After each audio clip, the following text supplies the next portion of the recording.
So, like I said, we were flirting stuff at work, and I used to go hide in his truck, but I would hide in other drivers' trucks as well. One, it was hot too because I'm the go-to person, and I gotta walk around with a radio on too, bro. I forgot to tell y'all that part. They were like, Nina, you get the radio.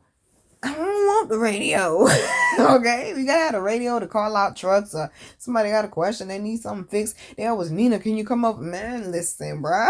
Okay, I heard my name on the radio every day. Nina, can you come and help me with? Like, God damn, you ain't trying to figure it out on your own, boo. Okay, like, nah. I used to be excited to help, but it got to a point where I was the fix it person for everybody, so I started hiding in the driver's trucks. I would cut my radio down so they couldn't hear my radio if they walked past the truck to know I was in there. And I would hide. Like when the drivers would come to like put a load in, like the load would be so big, especially if I knew they were gonna be in there for a little minute. I would take one of the boxes. I was like, I'm coming in here with you. And I would help them load a few things. Like, all right, I'm about to sit down and take a break. And I would sit down for like 5 minutes. We be in there like talking and stuff. They be venting to me. We be laughing or just having deep conversation. And then when they got like kind of close to the end, I would get up and help them with the rest of it. Yeah, some of the drivers would let me hide, but E's truck is who I would hide in the most. Because he knew I was tired and he would let me sit down. But I'm trying to tell you, they want me to fuck out, okay? They want me to fuck out. 6 days a week, 10 hours, bruh. And then 4 days out of the week, I'm working an extra 4 to 5 hours. Listen, okay? Shorty was tired. Shorty was damn sure wore out. So I forgot to add, that weekend when my people had left and he came over and we had sex, I ended up going to go, 'cause I got a rental car that weekend. I ended up going to go get my little cousins, and it had rained really bad that weekend. In the parking lot at the old apartment, it would flood really bad, and I was supposed to take them home that night, and we came down the steps 'cause I knew it was raining, but I didn't know it was raining that hard. And two of my neighbors were standing down there with two young boys. They were standing down there. The whole parking lot was flooded, and I got a rental car, and that shit low to the ground. I looked at that rental car. That bitch was headed for the vents of the rental car. I said, oh, fuck no. Okay, I ain't getting, I usually get insurance on the rental car. I ain't getting insurance on it this time. I ain't about to pay for this car and I can't even drive it, bitch. No. They said, you ain't gonna get that car at the parking lot. I was parked all the way at the back of the parking lot, too. Oh, my God. I said, I'm gonna get this bitch. I refuse. And I told my little cousins, go back upstairs. Y'all staying another night. Okay, going back upstairs with my sister. Y'all staying another night. And I got in that rental car. And when I say I slowly backed that bitch out, okay, it took me about 10 minutes, but shorty won't play. They told me I wasn't gonna get that bitch out. Shit, I felt that speed bump. The speed bump was halfway through the parking lot. Once I felt the speed bump, I started turning around because I knew that mean the water was gonna get lower. I started turning around and I drove out straight the rest of the way. And I called my weed man and Boopy was on the phone. And I went out to my weed man neighborhood. His neighborhood was flooded. I couldn't even get nowhere near his street. He stayed in the back of that motherfucker. I had to park somewhere near the beginning of the neighborhood. And I'm on the phone with Boopy, walking in the dark, in the power out in the neighborhood too. People out there at the 7-Eleven and shit, having parties. And when I say it was flooded, I'm walking. My cousin said, Nina, why does it sound like you're playing in pool water? Like, girl, it's flooded out here. This how much water I'm walking in. When I say I got to that man's street and I had to cross the street, oh my God, his street was so fucking flooded. Wasn't nobody going nowhere for a couple of days out there, bitch. His street was so fucking flooded. When I stepped off the curb to cross the street, y'all, I had to walk on my tippy toes so the flood water would not go up my poom poom. I do not play about nothing dirty coming towards my poom poom no more. I tell you that. I don't fucked enough dirty dick niggas. I am good. I was on my tippy toes. I got to that man's door. He was like, why are you so like that? I said, nigga, give me my damn weed. I was MacGyver out that bitch. Shit ain't make no damn sense. But I remember when I went in the 7-Eleven, I kept seeing the number 222 everywhere. And I was on the phone with Boopy. And I was like, why the fuck I keep seeing 222? She was like, that's the twin flame number. That's the balance for your relationship and da-da-da-da. And that's when I started getting into angel numbers. It was when all of this occurred back in 2016 with him. So I'm at work one day, and like I told you, I got hit 3 times. This boy head was all over the place. He ain't paying attention. So in the warehouse, like on the warehouse floor, we ain't got tables, but they take a whole bunch of pallets, like probably like 10 pallets, and pile them up, and then we use those as tables on the verifier side, so like we could write paperwork and stuff. So I'm standing behind the pallet, I'm counting paperwork and double checking everything. And all of a sudden I go flying up against the cement wall, and all you hear is boom. Baby, when I say I got pins, I got pins. My ribs was fucked up. E was not paying attention. E was like, I didn't even look up because he was talking to me. He pulled up to the door and he was talking to me. And he was like, all right, I'm about to go run this load in. He went to go run the load in. He didn't clear that shit all the way. The corner of his clamp caught them pallets, boy, and he took off and slammed me up against that wall behind. Ooh, between them 10 pallets, boy, shorty was fuck. That shit took the air out of me, bro. I couldn't breathe. And he was sitting there, got me pinned up against the wall for like 30 seconds. He just looking at me in shock because he feel like, oh shit, I hit you. I'm about to lose my job because they gonna piss test me. And I'm looking at him like, nigga, if you don't move these pallets off of me. I was like, E. And I'm sitting there trying to push the pallets off, push the pallets. That nigga still got his foot on the gas. I said, E. He said, huh? I said, if you don't get me from the fuck behind these pallets. He said, oh shit. So he had to drop his load and move the pallets so I could get from behind the shit. And he felt so bad all day. He kept apologizing. He thought I was going to go snitch. And no, I ain't go snitch on him. He kept the job. Everybody that hit me, I ain't go snitch on them. They kept their jobs. But his head was all over the place. Like, damn, nigga, pay attention.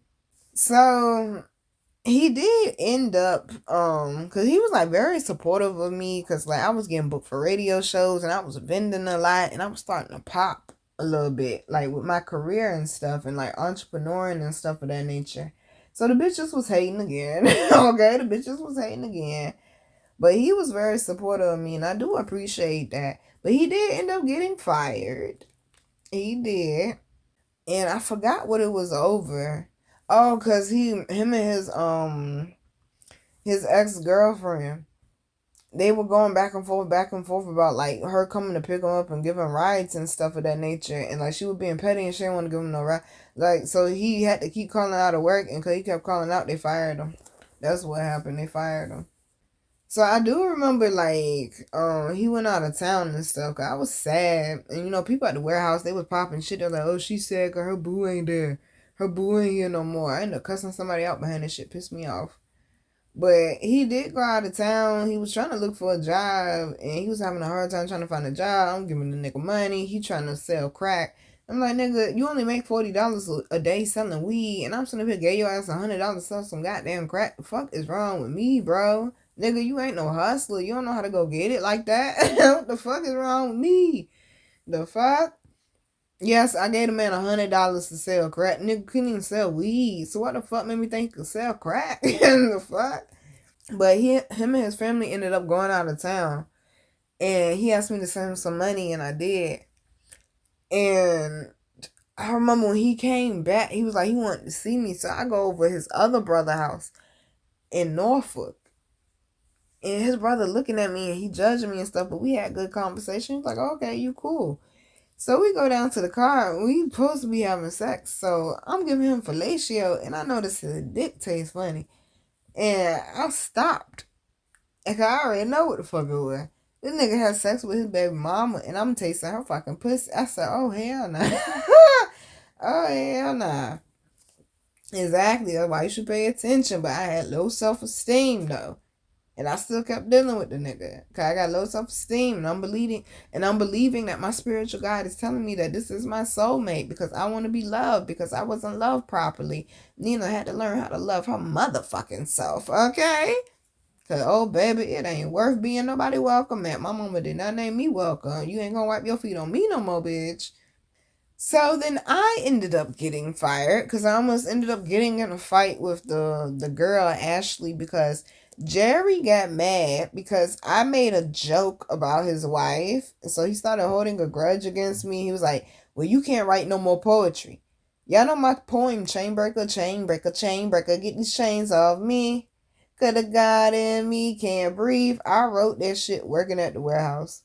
It was one of them overnight shifts I had did. And I had some time. I ended up writing chain breaker at the warehouse. And he was like, you can't write no more poetry then. I said, oh, okay, so we being petty back. But so I tried to find the poem, y'all. I have not found it. The day I find it, I swear I'm gonna post it. So I was like, okay, he wanna be petty. Bet. So I ended up finding a piece of paper and I wrote a poem called Fuck My Job. And I told my homegirl at work, I said, I'm gonna read this shit, bruh, at lunch. And she said, do it. So Jerry came out there to smoke a cigarette and it was some of my coworkers. Baby, I said, everybody listen up. I have a poem I want to perform for you. Since you want to speak about my poetry so much, I wrote a poem about you guys. And it's called Fuck My Job. They was like, yo, this bitch crazy. Jerry looking at me like, what? My homegirl like, this bitch is crazy. I think she gonna do this shit for real. They start talking over me like, whatever, Nina. You ain't write no phone call, fuck my job. So they ain't want to listen. I stand up on the chair and I start reading the poem. They start paying attention, but a few people were still talking. I stood all the way on top of the table right there in front of Jerry. And I read the poem. When I said I started going in on people and I was going in on detail, they knew who the fuck I was talking about. They was like, oh shit. I was going in. I was going in. And I don't remember what I said, but I remember at the end of that point, I said, fuck my job. I finished. Jerry was still smoking a cigarette. He said, push her ass off the table.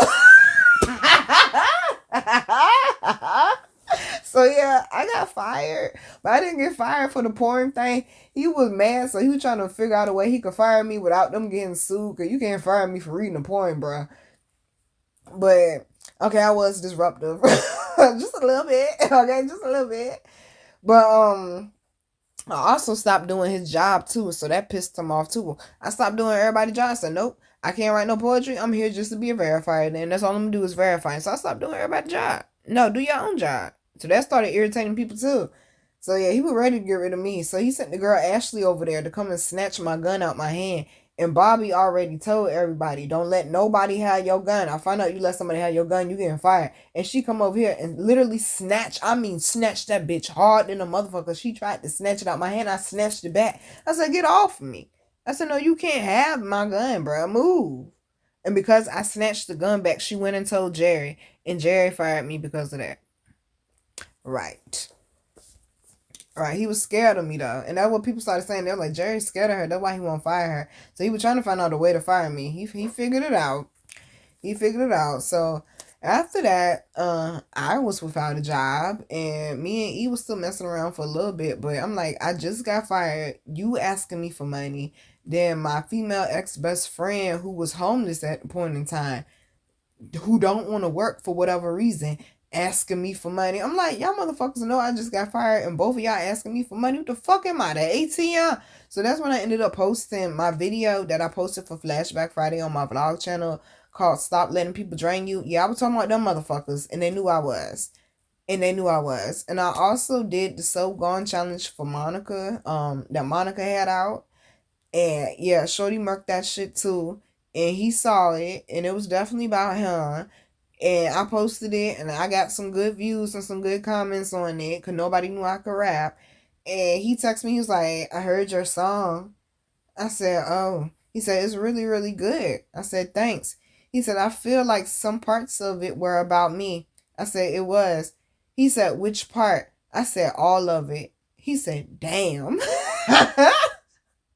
So I did end up making him a painting to like inspire him and motivate him because he was having a hard time finding a job. And he was like really nice to me because I ended up getting like 4 teeth pulled. And so like he was checking on me and stuff. So it was like a thank you. I appreciate it. Like that's how Nina is. So I made him a painting and he really appreciated it. But by the time my birthday came, I was definitely over him. But like I said, me and my sister shared a room, so she knew me and him was messing around. But what I did not know was my sister would secretly go on Facebook and be looking at the guys I was fucking with Facebooks. I know that now. Okay. Oh, jealous ass bitch. I know that now. So she being nosy, don't even know me and him not even fucking with each other no more. She talking about some post that a bitch put on his page. She's like, did you see what a bitch posted on his page? And da da da. I go look at it. The bitch talking about sucking his dick and shit. I'm like, okay, that's nice. That ain't none of my damn business. We ain't fucking with each other no more. So I finally ended up getting a job, and it was at the shipyard, which paid a lot better. And I was working the night shift, and I was healing from him. And because I realized you really didn't give a fuck about me, you just went along with that twin flame shit because you were getting free pussy. And this is why I be in y'all ass about this twin flame shit. Because this situation sounds similar to a lot of y'all situations with y'all twin flame. And being a side bitch or side dude is not cool. Let me tell you, been there, done that one too many times. For me personally, it wasn't about, oh, I want to take somebody, man. It's just, I don't want no fucking emotional connection. Because that shit hurts. And I had to do my own healing and realizing love can be healthy when you have a healthy relationship with yourself. I said, catch it now. So y'all really needed to hear this because a lot of y'all be in them twin flame third party situations, and that's not how the shit supposed to go. It is not supposed to be stressful like this, baby. Okay, I'm just letting you know. Just letting you know. You know? You know? But I was healing from him and, working night shift. I'm be honest with you. They got a saying when you work night shift and you a female. Or just period. People that work night shift get cheated on. So I definitely wasn't about to be fucking with nobody. And I ended up writing a song called Heartless Love. And that's when I had a conversation that November with God. And God kept showing me on stage performing poetry. I said, God, you crazy as fuck for this.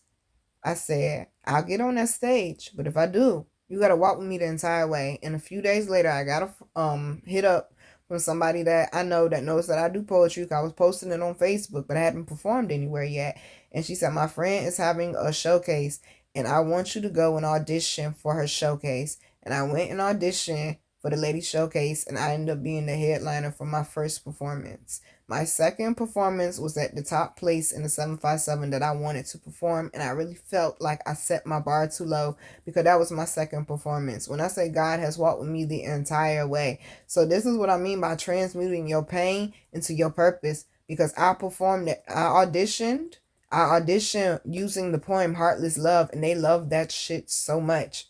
She said, you're going to be the headliner for the show. They love that poem so much. They're like, damn, we really felt that. So some time had passed since we had spoke, and his mom had died. So I was, there for him, consoling him. I went to go pick him up. I hadn't seen him in a little while, and I went to go pick him up. And he met my mom, and he met Marley, and he pushed Marley in the floor because Marley was jumping all over him and stuff. And yeah, my mama don't like him. Okay, my mama don't like him. So we did go to my room, and we did end up start having sex, but I made him stop because it just didn't feel right to me. And I didn't want to have sex with him no more. And I was like, this is just sex, right? And he was like, yeah. I was like, yeah, get off me. I sure enough did. He was like, what? Get off me. Period. Get off me. And I dropped him off, and that's the last time I saw that man. Okay, that's the last time I saw that man. Nina got standards, and Nina values herself more now. Nina values herself more now. I don't give a fuck about a nigga attention. How do you treat me? Because there's a lot of niggas that want to give me attention. How are you going to treat me that's going to make you stand out? Why do you deserve my time, nigga? Because I'm valuable. What makes you valuable to my life? Okay? So, some years pass, and Cece, the one that y'all hear me speak about, she was like, Nina, she was like, girl, you so gifted with doing tarot readings and stuff. She said, I want to go on my live because she very popular. And she was like, I want to, help you get some business and shit. That's what real friends do. And she was like, do a reading for me on live. So that's what I did. So I'm doing a reading for her on live, and people was like, oh, this shit is crazy. Da da da. I can't believe you doing this. And then they listening to what I'm saying. They're like, oh, shorty dope though. She cool. It was like, how do you book with her? And da da da da. And this nigga pop up on the live. She was like, wait a minute, Nina, somebody know you. I said, who know me? And she said his name. I said, She said, ooh, that face. What did you do to her? I was like, hi. Okay? I was like, nigga, why is you saying hi to me for? Why is you on my sister's live for? Why is you even checking for me? Like, why is you even checking for me? Okay, we not cool. Why is you checking for me? So it was a couple years after that, he just popped up out of nowhere. And he was like, hey Nina. I'm like, nigga, the fuck is you texting me for? First off, I had to figure out who number it was, because it wasn't even in my phone no more. I had to scroll up to figure out who it was. I was like, oh Lord. And I was like, what you want, basically? And he was like, oh, I was going through old text messages, and I came across some of your messages on my iCloud and da da da da. And I'm like, nigga, and like basically, like, what you want, bruh? Basically, he trying to get a booty call. Nigga, you must think I'm a stupid, desperate ass bitch with your mediocre, sweaty, stank ass ball dick, okay? Sweaty balls. You must think I'm a mediocre ass, okay? Your dick is mediocre and you smell like sweat all the time. No. Then I end up smelling like you, sweaty and shit. No, thank you. I'm good on that. Got a body for no reason. Come on now. I really was chasing you. Like, nigga. Oh my God. Trust me, if it was not for my cousin, I would not have been on that nigga. I'm telling you, I would not have been on that nigga. Like, he cute, but he ain't that damn cute. Like, okay? Straight up. And then he too laid back for me. I don't know. It's like, he ain't my type. He too reserved. He too laid back. It's like he want his woman to lead him. Like, I don't want no man that want to be led in a pushover. Like, no. No, like, why you keep popping up for when I don't give a fuck for you to pop up? Like, so I'm like, oh, you trying to get some booty? And he was basically like, yeah. And I was like, you know what I remember? I remember you were supposed to pay me back the $100 I gave you for that crack, and you didn't though. And all of a sudden, well, Nina, I'm about to get a car, and I gotta pay for my baby's daycare, and this, that, and the third, and da da da da. Nigga, I don't give a fuck about none of that. When you gonna send me my money? My cash app is KROSE90. And Nina, I told you I ain't gonna be able to have it this week. I'll get it to you when I get it to you. I said, oh, bet. I said, yo, your sister still stay out Camelot, right? And he forgot. Nigga, I was coming to your sister's house. I know where your sister stay, and you know I don't play like that. I'm only gonna ask for my money one time. I told him that I'm only gonna ask one time. Your sister stay out Camelot, right? Hey, Nina, you need to chill out, da da da da. Baby, who won't about to send their day one to go knock on that lady door with a motherfucking gun and hold the motherfuckers hostage till I got my shit? Got me fucked up. And he knew not to fucking play with me. That nigga, okay? As soon as I said, yeah, that's your sister stay on camera, right? He said, Nina, stop playing, chill out. I said, I ain't playing. 10 minutes later, I got a $50 cash app.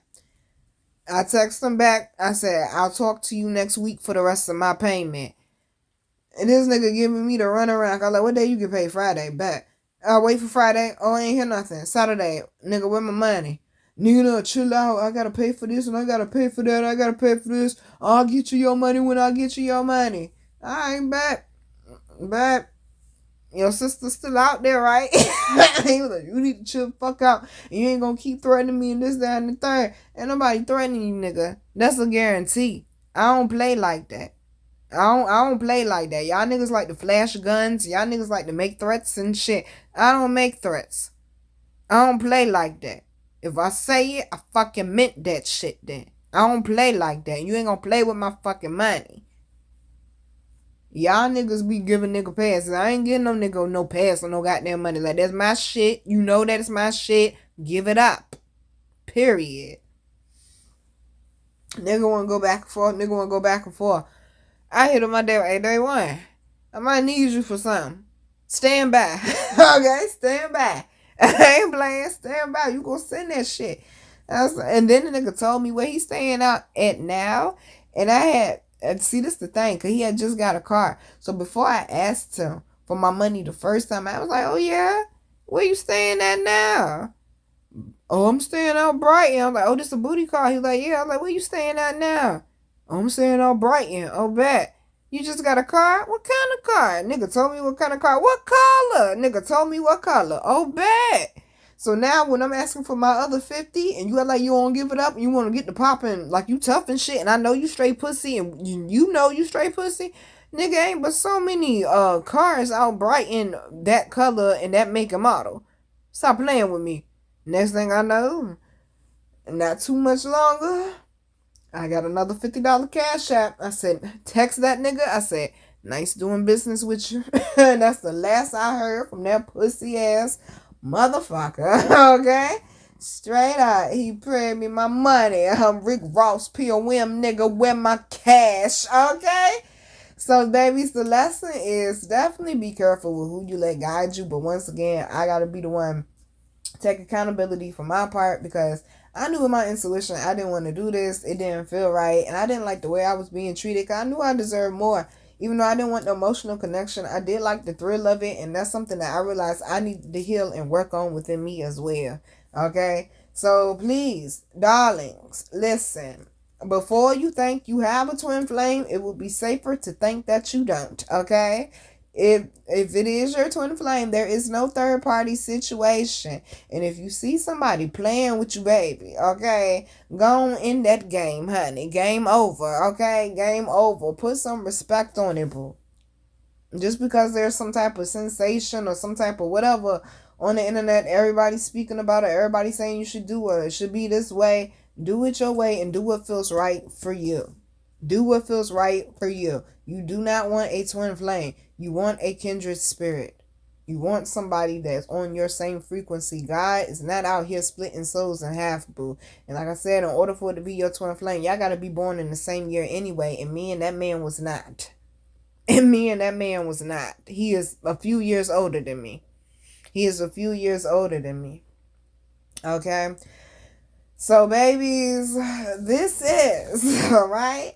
Is this twin flame connection fate or fake? All right? Because it's okay to be a friend and a listening ear, but I'm going to be honest with y'all because I have been in a situation at least 3 times, I believe, and this was the last one where, you know, technically I was the other person, even if they was messing with a person or not. Is the shit's not okay. Okay, I'm just letting you know, the shit's not okay. It's not.